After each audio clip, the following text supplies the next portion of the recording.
ഹരേ കൃഷ്ണ. ഗർഗഭാഗവതം അധ്യായം 49.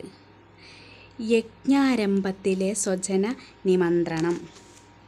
യദുകുലാചാര്യനായ ഗർഗ മഹർഷിയിൽ നിന്ന് മുഹൂർത്തം കേട്ട ശേഷം ഉഗ്രസേനൻ ബന്ധുക്കളെയും സുഹൃത്തുക്കളെയും യജ്ഞത്തിൽ പങ്കെടുക്കാൻ ക്ഷണിച്ചു വരുത്തി. ശ്രീകൃഷ്ണ ഭഗവാന്റെ സഹായത്തോടെ അദ്ദേഹം യജ്ഞം ഭംഗിയായി നിർവഹിച്ചു. മഹർഷിമാരും മുനിമാരും ബ്രാഹ്മണരും ഭക്തിപൂർവം ക്ഷണിക്കപ്പെടുകയും അവർ സന്നിഹിതരാവുകയും ചെയ്തു. വേദവ്യാസ മഹർഷി, ശ്രീശുക മഹർഷി തുടങ്ങി അനേക മഹർഷിമാൻ ശിഷ്യന്മാരോടുകൂടി അവിടെ എത്തിച്ചേർന്നു. ബ്രഹ്മാവ്, ശിവൻ, ഇന്ദ്രൻ തുടങ്ങിയ ദേവന്മാർ, മരുത്കണങ്ങൾ, സൂര്യചന്ദ്രന്മാർ, യമൻ, വരുണൻ, വിദ്യാധരന്മാർ, അപ്സരസുകൾ, ഗന്ധർവന്മാർ മുതലായ ദേവഗണത്തിൽപ്പെട്ടവരും പ്രഹ്ലാദൻ, മഹാബലി തുടങ്ങിയ അസുരന്മാരും വിഭീഷണാദി രാക്ഷസന്മാരും വാനരന്മാരോടുകൂടി ഹനുമാനും പക്ഷികളോടുകൂടി ഗരുഡനും നാഗങ്ങളോടുകൂടി വാസുകിയും മഹാനദികളും പർവ്വതങ്ങളും എല്ലാവരും തന്നെ യാഗത്തിൻ്റെ ഭാഗമായി. ധൃതരാഷ്ട്രർ, ദുര്യോധനൻ, കർണൻ, പാണ്ഡവന്മാർ എന്നിങ്ങനെയുള്ള മിത്രങ്ങളും യാഗത്തിൽ പങ്കെടുക്കാൻ എത്തിച്ചേർന്നു.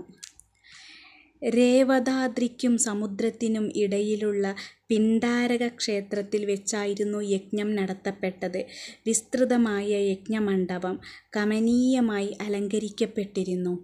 ഭോജവൃഷ്ണ്യന്തകാരാദികളോടുകൂടെ ഉഗ്രസേനൻ ശോഭിച്ചു. ശ്രീകൃഷ്ണ ഭഗവാനും പുത്രപൗത്രാദികളോടെ യജ്ഞശാലയിൽ വിരാജിച്ചു. എല്ലാ സംഭാരങ്ങളും ഒരുക്കപ്പെട്ട ശേഷം ഗർഗ മഹർഷി ഗുരുവായി വരിക്കപ്പെട്ടു. ഉഗ്രസേനൻ യജ്ഞദീക്ഷയെടുത്തു.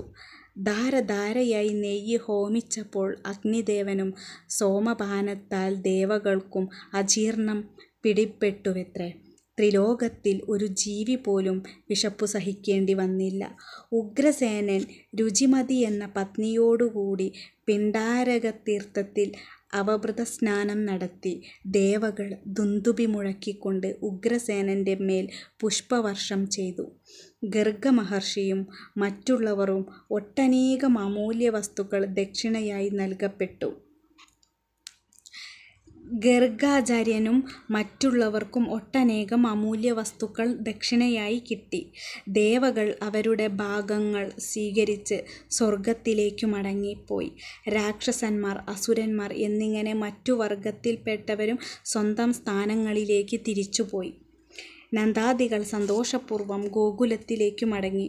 എവിടെ ശ്രീകൃഷ്ണ ഭഗവാൻ ഉണ്ടോ അവിടെയെല്ലാം മംഗളവും സുലഭവുമായി ഭവിക്കുന്നു. ഈ ചരിതം കേൾക്കുന്നവൻ്റെ കുലം പരിശുദ്ധമാക്കപ്പെടുന്നതാണ്. വിശ്വജിത് ഖണ്ഡം എന്ന 7ാം ഖണ്ഡം ഇവിടെ സമാപ്തം. ഹരേ കൃഷ്ണ. ഈ ഒരു വിശ്വജിത് ഖണ്ഡത്തിൽ മുഴുവനായിട്ടും പ്രദ്യുമ്നൻ്റെ ദിഗ്വിജയത്തെക്കുറിച്ചാണ് പറയുന്നത്. യുദ്ധത്തെക്കുറിച്ചാണ് ഇതിൽ കൂടുതലും പറയുന്നത്. ഹരേ കൃഷ്ണ. സർവം രാധാകൃഷ്ണാർപ്പണമസ്തു. ജയ് ജയ് ശ്രീ രാധേ രാധേ.